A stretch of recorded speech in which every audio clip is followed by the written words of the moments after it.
কিছুদিন আগে আমরা গিয়েছিলাম এই ফুলবাড়ি রেস্টুরেন্টে। হ্যালো এভরিওয়ান, সেজে বুঝে তো বেরিয়ে পড়েছিলাম একটু ঘুরতে যাওয়ার জন্য। তোমরা তো যারা আমার ব্লগ দেখো কন্টিনিউ করো তারা তো জানোই আমি ঘুরতে কতটা বেশি ভালোবাসি। আমি নয়, আমাদের পুরো ফ্যামিলিটাই। ঘুরতে যাওয়ার কথা হলে আমাদের ফ্যামিলিতে আমার আব্বার মাথায় আসে প্রথমেই শেরে পাঞ্জাব, আর আমার দাদার মাথায় আসে কলকাতা। আমার আব্বার সঙ্গে বেরিয়েছিলাম সেদিন, তাই আব্বার মাথায় আবারও চলছিল শেরে পাঞ্জাবে যাওয়ার জন্য।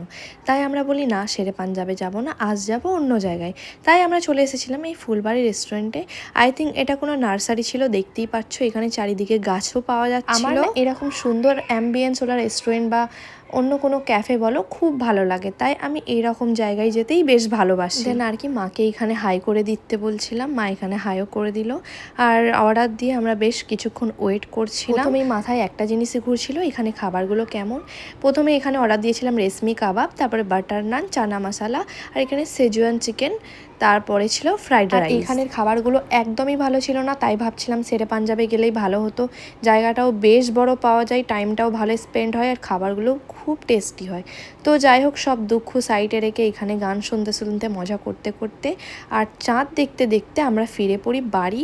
আর আমার আব্বা এখানে গাড়ি পার্কিং করছিল, পার্ক করে আমরা সবাই মিলে গল্প করতে করতে হেঁটে হেঁটে চলে আসি আবার বাড়ির দিকে।